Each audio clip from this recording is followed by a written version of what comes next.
दैवीय साम्राज्यों के योद्धाओं ने इन हथियारों को नहीं लिया था क्योंकि ये हथियार शापित थे।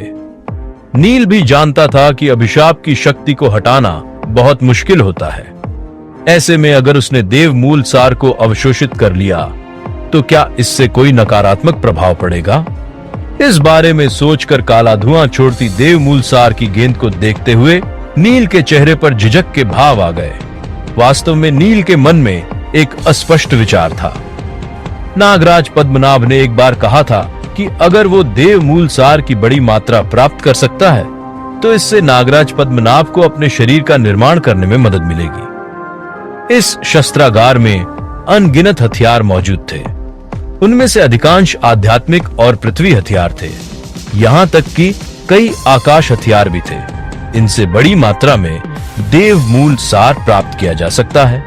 ऐसे में अगर वो इन सभी हथियारों को अवशोषित कर लेता तो शायद नील नागराज पद्मनाभ के लिए एक शरीर का निर्माण करने में मदद कर सकता था। हालांकि वो शरीर नागराज पद्मनाभ के वास्तविक शरीर जितना विशाल नहीं होगा, फिर भी वो किसी सामान्य मणिधारी दिव्यनाग के आकार का तो जरूर होगा। लेकिन सबसे बड़ी समस्या अभिशाप था। वैसे तो नील का शरीर जहर के प्रति अभेद्य था, लेकिन ये काला धुआं जहर नहीं बल्कि अभिशाप था। इसलिए उसे यकीन नहीं था कि वो इसका सामना कर पाएगा। चलो पहले इसे आजमाते हैं। ये सोचते हुए नील ने उस देवमूल सार को अवशोषित कर लिया। अगले ही पल नागराज पद्मनाभ के शरीर की सतह पर 20 से अधिक सर्पशल्क प्रकाशित हो गए। इसके अलावा नील को कुछ भी असामान्य महसूस नहीं हुआ। मैं बिल्कुल ठीक हूं। ये महसूस करते ही नील ने एक शांत मुस्कान प्रकट की। शायद वो कुछ ज्यादा ही चिंता कर रहा था। इसके बाद पवित्र श्वेत अग्नि लहराती हुई सीधे तांबे के बक्से में से एक में चली गई। उस विशाल तांबे के बक्से के अंदर 100 से ज्यादा मध्यम श्रेणी के पृथ्वी श्रेणी के हथियार रखे थे। जैसे जैसे पवित्र श्वेत अग्नि लहराती रही, वो सभी हथियार मोमबत्तियों की तरफ पिघलते गए। उन हथियारों से निकलने वाला देव मूल सार बूंद बूंद करके वे एक दूसरे से मिलते रहे, जिससे देव मूल सार की एक विशाल गेंद बन गई। नील ने एक ही हथियार से देव मूल सार की 100 से अधिक बूंदें प्राप्त की थी।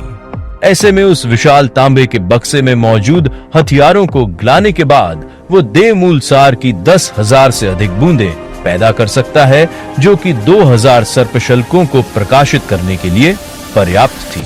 अतीत में नील को अपने हथियारों के लिए खुद ही भुगतान करना पड़ता था, लेकिन अब जब नील इस शस्त्रागार में आया था तो हर जगह हथियार ही हथियार दिखाई दे रहे थे। ऐसा लग रहा था मानो नील हथियारों के पहाड़ पर बैठा हो और अपनी मर्जी से जो चाहे कर सकता हो। इसीलिए नील ने बिना रोक टोक सभी हथियारों को गिलाकर देव मूल सार को इकट्ठा करना शुरू कर दिया। 1 बक्सा, 2 बक्से, 3 बक्से, 4 बक्से, 5 बक्से। उन तांबे के बक्सों में रखे हथियार एक एक कर पवित्र श्वेत अग्नि से जलते रहे। कुछ ही घंटों में नील ने देवमूल सार की 60 से 70,000 से अधिक बूंदें अवशोषित कर ली थीं। इसी के साथ नागराज पद्मनाभ के सर्पशल्क एक एक करके जल उठे और 9 रंगों की रोशनी से चमकते दिव्य नाग के शरीर को देखकर नील मुस्कुराया उठा। वहीं नागराज पद्मनाभ अब भी गहरी नींद में थे। लंबकर्ण के हमले को रोकने में नील की मदद करने के बाद वो और नागराज अनंत बहुत थके हुए लग रहे थे और अभी तक नहीं जागे थे। ऐसे में नील सोचने लगा कि क्या जागने पर उन्हें झटका लगेगा। मैंने कुल 14,000 सर्पशल्क जला लिए हैं। 1,000 सर्पशल्कों की शक्ति किसी सूर्यमंडल योद्धा के भौतिक शरीर की शक्ति के बराबर थी। ऐसे में अगर वो इन 14,000 सर्पशल्कों की शक्ति उधार ले तो उससे निकलने वाली शक्ति कितनी भयानक होगी। हालांकि उसकी शक्ति भयानक होगी, लेकिन अपने वर्तमान आकाश हथियार शरीर के साथ भी नील के लिए पूरी शक्ति का उपयोग कर पाना मुश्किल होगा।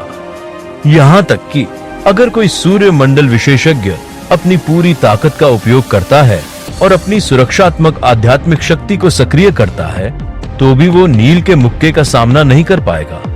लेकिन नील अभी भी किसी सूर्यमंडल विशेषज्ञ के खिलाफ नहीं लड़ सकता था। आखिरकार एक सूर्यमंडल विशेषज्ञ न केवल ताकत बल्कि गति युद्ध कला, तकनीकों और नियमों की समझ के मामले में भी कहीं शक्तिशाली होता है। फिलहाल नील का लक्ष्य सुनहरी पत्ती थी। वो अपनी ताकत का उपयोग करके आबनूस कुदाल को प्राप्त करना चाहता था। ये सोचकर नील अपने शरीर की सीमाओं का परीक्षण करना चाहता था, लेकिन जैसे ही वो सर्प शल्कों की शक्ति को उधार लेने वाला था, तभी कुछ दूरी से राजकुमारी श्रुतिका की आवाज सुनाई दी। पार्थ, आप कहां हैं? राजकुमारी श्रुतिका नील के साथ ही शस्त्रागार में आई थी।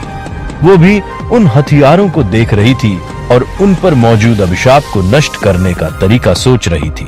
दरअसल राजकुमारी श्रुतिका के पास एक विशेष प्रकार की अग्नि शुद्धिकरण अग्नि मौजूद थी। हालांकि उस शुद्धिकरण अग्नि का तापमान ज्यादा नहीं था, लेकिन वो दुष्ट प्राणियों के खिलाफ भी बहुत प्रभावी थी। हालांकि श्रुतिका को यकीन नहीं था कि उसकी शुद्धिकरण अग्निशाप की शक्ति के खिलाफ प्रभावी होगी या नहीं। यह सोचकर राजकुमारी श्रुतिका ने खुद ही प्रयोग करना शुरू कर दिया। अगले ही पल हरे रंग की लपटें दिखाई दी। हालांकि भाले में प्रवाहित करने पर उसके स्वरूप पर कोई असर नहीं हुआ, लेकिन उस पर मौजूद काला धुआं गायब होने लगा। असरदार। ये देखकर राजकुमारी श्रुतिका ने भी एक सुखद आश्चर्य व्यक्त किया। हालांकि वो खुश थी, लेकिन उसके लिए उसकी नजर में आकाश हथियारों का मूल्य कचरे से ज्यादा नहीं था। इसलिए वो सभी हथियारों को शुद्ध करने के लिए बहुत आलसी थी। उसी समय श्रुतिका को अचानक एहसास हुआ कि नील कमरे से बाहर चला गया है, जिसके बाद उसने शुद्ध हो चुके भाले को फेंक दिया और नील की तलाश में चली गई। पार्थ। उसने धीरे से कुछ बार आवाज लगाई और देखा कि नील की आकृति अचानक उसके सामने आ गई थी। लेकिन जब उसने नील की तरफ देखा तो उसका मुंह खुला रह गया। पार्थ, आपको क्या हुआ? जब नील ने राजकुमारी श्रुतिका की अभिव्यक्ति देखी तो वो हैरान रह गया। उसे क्या हुआ? कहीं उसे पता तो नहीं चल गया कि नील ने अभी अभी ढेर सारा देवमूल सार निगल लिया था? लेकिन श्रुतिका के अगले शब्दों ने नील को डरा दिया। क्या तुमने वे हथियार खा लिए? इन शब्दों ने नील के दिल की धड़कनें तेज कर दी। वो नहीं चाहता था कि किसी को पता चले कि उसने देवमूल सार को निगल लिया है। आखिरकार इसमें पवित्र श्वेत अग्नि और नवनाग हांडी का रहस्य भी शामिल था, और इस बारे में केवल यामिनी ही जानती थी। आपके कहने का क्या मतलब है? भले ही श्रुतिका ने अंदाजा लगा लिया हो, लेकिन नील इसे स्वीकार नहीं करेगा।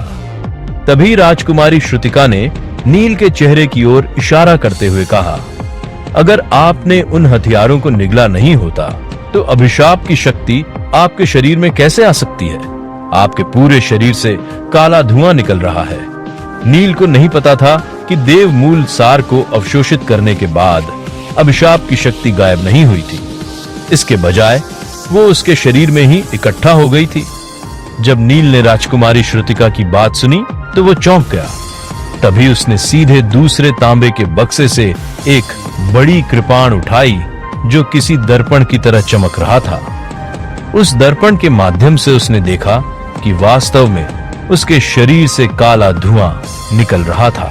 ये थोड़ी परेशान करने वाली बात थी। हालांकि उसके शरीर पर उसका कोई असर नहीं होगा, लेकिन ये उसके आसपास मौजूद लोगों को प्रभावित कर सकता है।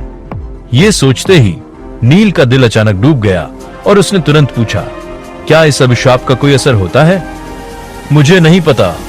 ये कहते हुए राजकुमारी श्रुतिका ने अपनी पलकें झपकाईं और जिज्ञासा से भरे चेहरे के साथ नील को घूरा। वो समझ नहीं पा रही थी कि आखिर अभिशाप की शक्ति नील के शरीर में कैसे पहुंची। आम लोग चाहकर भी ऐसा नहीं कर सकते हैं ना, जब तक कि वे उन शापित हथियारों को लंबे समय तक अपने पास नहीं रखते। क्या यह संभव है कि उसने सचमुच किसी हथियार को निगल लिया था? लेकिन कोई किसी हथियार को कैसे पचा सकता है? राजकुमारी श्रुतिका को इतनी उत्सुकता से घूरते हुए देखकर नील के चेहरे पर एक असहाय भाव प्रकट हुआ। राजकुमारी श्रुतिका को बेवकूफ बनाना आसान हो सकता है और वो उससे कुछ पूछती भी नहीं, लेकिन दूसरों को बेवकूफ बनाना इतना आसान नहीं था। अगर सूर्यमंडल विशेषज्ञों ने उसे देखा और उससे पूछताछ की तो वो बहुत परेशानी में पड़ जाएगा। लेकिन नील के पास इसका कोई समाधान नहीं था। वहीं नील के उलझन भरे चेहरे को देखकर राजकुमारी श्रुतिका थोड़ा मुस्कुराई और शांत भाव से कहा, हालांकि मुझे नहीं पता कि अभिशाप की शक्ति के क्या असर होते हैं, लेकिन मैं इसे शुद्ध कर सकती हूँ। आप इसे शुद्ध कर सकती हैं? ये सुनकर नील हैरान रह गया। हाँ, राजकुमारी श्रुतिका ने गंभीरता से कहा, वो ऐसी महिला थी जो मजाक करना नहीं जानती थी। क्योंकि आप इसे शुद्ध कर सकती हैं, तो क्या आप? अचानक नील ने यह असहाय मुस्कान के साथ पूछा। नील के तर्क के अनुसार इस तरह की क्षमता वाला कोई व्यक्ति स्वाभाविक रूप से उन सभी हथियारों को एक एक करके शुद्ध करेगा और फिर उन्हें बाजार में बेच देगा। लेकिन राजकुमारी श्रुतिका दैवीय साम्राज्य की एक प्रतिष्ठित राजकुमारी थी। फिर भला वो उन पृथ्वी और आकाश श्रेणी के हथियारों में कैसे दिलचस्पी ले सकती थी? राजकुमारी श्रुतिका ने शायद अनुमान लगा लिया था कि नील क्या कहना चाहता था, इसलिए उसने जानबूझकर मुस्कुराते हुए कहा, हिलना मत। ऐसा कहने के बाद राजकुमारी श्रुतिका के हाथ में एक हरे रंग की लौ दिखाई देने लगी। लेकिन नील को उस लौ से कोई गर्मी महसूस नहीं हुई। ये किस तरह की ज्वाला है? उस हरे रंग की ज्वाला को देखकर नील के चेहरे पर हैरानी का भाव प्रकट हुआ।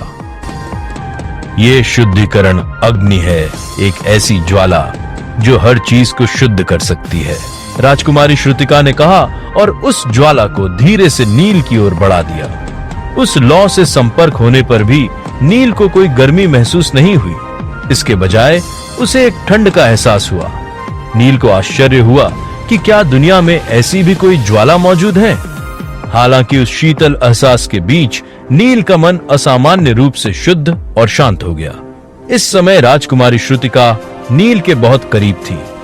वो लगातार शुद्धिकरण अग्नि प्रसारित कर रही थी और उसे धीरे धीरे नील के शरीर में भेज रही थी। वहीं नील उसके चेहरे की गंभीर अभिव्यक्ति को देख सकता था। चूंकि नील के विचार लगातार शुद्धिकरण अग्नि द्वारा शुद्ध किए